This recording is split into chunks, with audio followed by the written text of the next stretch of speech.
ఇక 2-3 రోజుల్లో మున్సిపల్ ఎన్నికల నోటిఫికేషన్ రానుందని మంత్రి ఉత్తమ్ కుమార్ రెడ్డి తెలిపారు. ఫిబ్రవరి ఎన్నికల్లో ఉంటాయని తెలిపారు. నిజామాబాద్ లో జరిగిన మున్సిపల్ ఎన్నికల సమీక్షా సమావేశంలో మంత్రి ఉత్తమ్, టీపీసీసీ చీఫ్ మహేష్ కుమార్ గౌడ్ పాల్గొన్నారు. మున్సిపల్ ఎన్నికలు తమకు ఎంతో ప్రతిష్టాత్మకమైనవని, రాష్ట్ర వ్యాప్తంగా అన్ని మున్సిపాలిటీలు, కార్పొరేషన్ను కైవసం చేసుకుంటామని ధీమా వ్యక్తం చేశారు. మున్సిపల్ ఎన్నికల్లో పోటీ చేసే వారి కోసం 4 రకాల సర్వేలు జరుగుతున్నాయని మహేష్ గౌడ్ అన్నారు. అందరికీ న్యాయం చేయలేమని, ఓపికతో ఉంటే అవకాశాలు వస్తాయని తెలిపారు.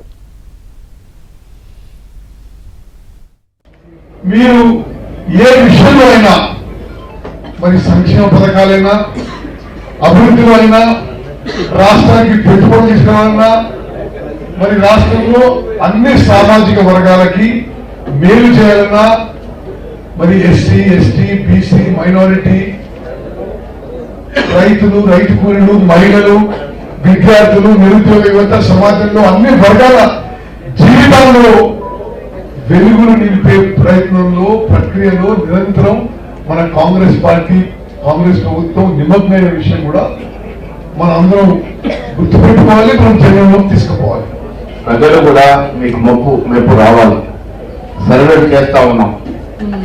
కారణం ఎందుకు, ప్రజలతో ఎవరైతే ఇది corporation election, council corporate election, party ఎంత ప్రాముఖ్యంగా ఉంటుందో వ్యక్తి కూడా అంతే ప్రముఖంగా చూస్తారు.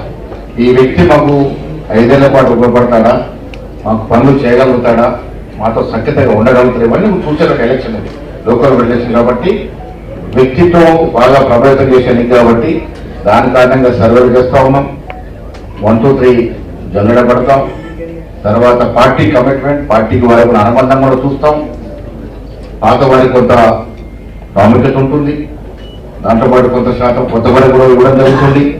డెఫినెట్ గా సెక్యూరిటీ గారు చెప్పినట్టు కష్టపడే కార్యకర్తలు కొంత ఆర్థికంగా లేకున్నా మేమందరం చేయూతనేస్తాం. నేను బయట ప్రయత్నం కోరుతున్నాను.